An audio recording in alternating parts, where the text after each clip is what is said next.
beautiful people, it's Yuli here from Yuli's Succulents, and I thought today I'd put out a video on propagation techniques and any tips that I have used and have learned along the way that I thought might help you guys out.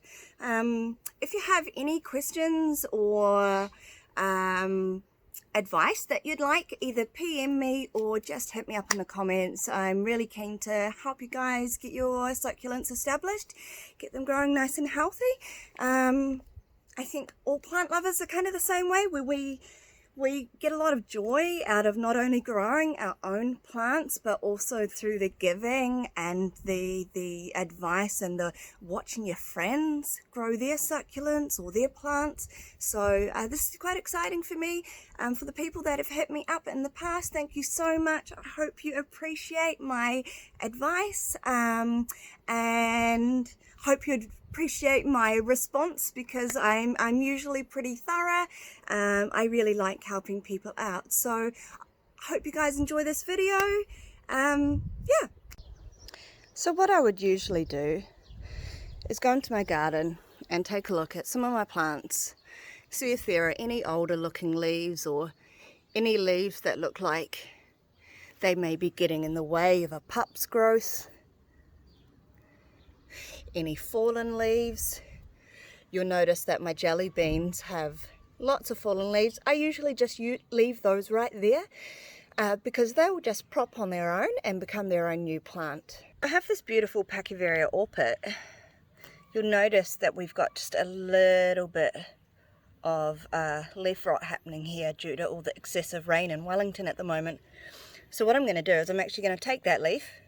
I'm also going to take this leaf here underneath, so I'm just going to gently rock it and see if I can get that to come off.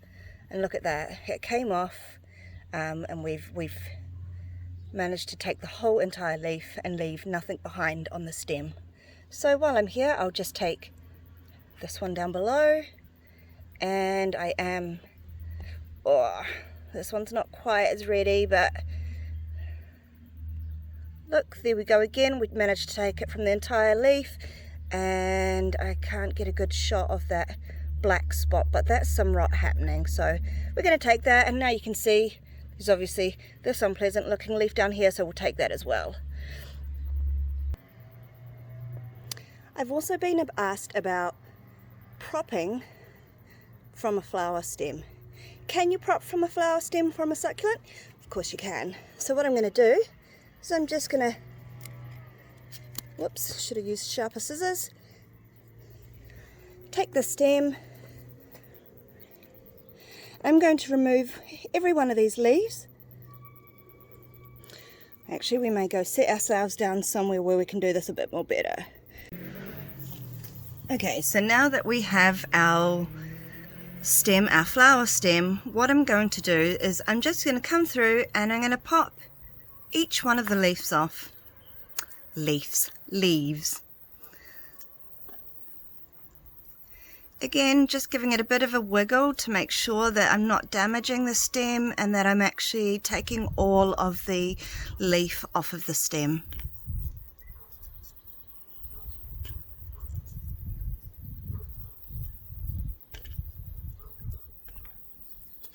All right. So what I'm going to do now is this first step in my propping process, which is to actually lay all of my props out that I've collected from my garden. You saw this one I collected earlier with the wee rot spot on it, so I'm collecting that. I've collected them all, laying them out flat on a tray, and now I'm actually just going to air dry them for maybe a week or two. To be honest, I'll probably air dry them for a month or so. By the time that I'm ready to pop these guys into the soil, the leaves will have rooted and potentially have their own rosettes. So here we've got an example of one. It's very tiny that I've had in my prop house for a couple of weeks, just sitting around like these guys. But you can see, even though it's not in soil, even though they're not being watered, they're still putting out roots and rosettes. Here's another example of a leaf putting out a wee prop up and the roots. So I find this a really good way. I just air prop them all. So I'll leave this, pop it in my prop station for the next couple of weeks to a month or so, let them start producing their own very small leaves and roots, and only then will I put them in my soil container to actually maintain and look after and grow them. So I've gone through and I've taken all of the leaves off of the flower stem that I cut from my succulent previously. I've taken them all off, and now we've got this maybe 15 centimeter long flower stem stalk. So what I would do in this case usually is I would cut it up into maybe 4 small sections, wait for each of the ends to callus over and dry, just like I do with all of my other succulent leaves, by placing them in a container and just letting it air dry for a month or so. Once that's done and the callus is dry, after about a month or so it will either have some roots going, or it will be just nice and dry and ready to pop in some soil so that the roots can get started. So this is my propping station. Once my leaves that I've taken have rooted, they then go on and take in their new place in their new home. So yesterday, this is my latest tray of props. You'll see that they've all got either roots or little florets coming through. So this is what I'll do to them after I've had them in their tray for a month or so. So if we take a look at these guys have been in here for 2 weeks maybe. So you can see that we've got a few roots coming through. So I'll leave them just a little bit. Yeah, no, they need a bit longer. We can see this one right here's got some roots coming through. So I'll leave those guys just a little bit longer before I put them into a tray like this. Once I've got them in the tray, they've already kind of started establishing themselves, so it makes it a lot easier for them to take off when they're in soil. Plus we prevent any issues that we might get with root rot or any kind of wound rotting from where the leaf has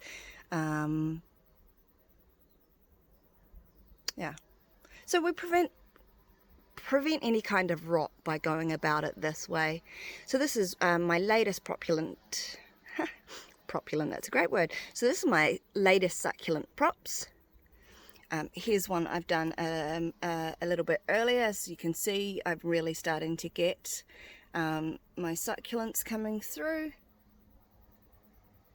And then we have my oldest succulent prop box in my house.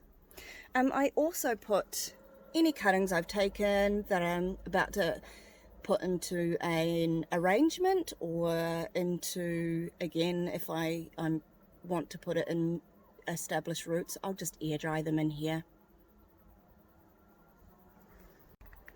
I think the main thing about this setup and the way that I do it is that moisture isn't a concern, and moisture is going to be the biggest factor of loss, the reason why we're losing our succulent props. So by keeping them in here, I'm keeping them warm, I'm keeping them very dry and able to give them water only when I recognize that they need the water. So I will actually take all of these trays out. They've got holes in them, so I've got some drainage. I'll take all of these trays out and I will hose them down on a really light spray setting, and then maybe in between that I might do some misting. Well, I hope you enjoyed that video. I think the 3 main things that we want to take away from this is, 1, I air dry, and I air dry everything for between 2 weeks to a month, depending on what type of plant it is. 2, water. Moisture getting into your props is the #1 way that you're going to lose your props. So don't be misting them. don't be watering them, don't be doing anything like that unless you have established roots or florets already. Otherwise, what the succulent will do in the meantime is it will take the water from the leaf itself. So the succulent leaf obviously holds a lot of water, which is why they look so plump, juicy and succulent. So they can just take water from their leaf while they're establishing their roots and their rosette, so we don't need to water them until then. And so number 3 is keeping them warm and dry, and number 3 is going to circle right back to number 2. Water, don't get water on your props, you will lose them. So I hope you guys have enjoyed this video. It's my first one. Hopefully they get a little bit better as I go along and I won't mumble as much, and maybe just a little less of the propulence and other silly mistakes. But I hope you enjoy. Take care, beautiful people. That's a wrap from me, Yuli at Yuli Succulents.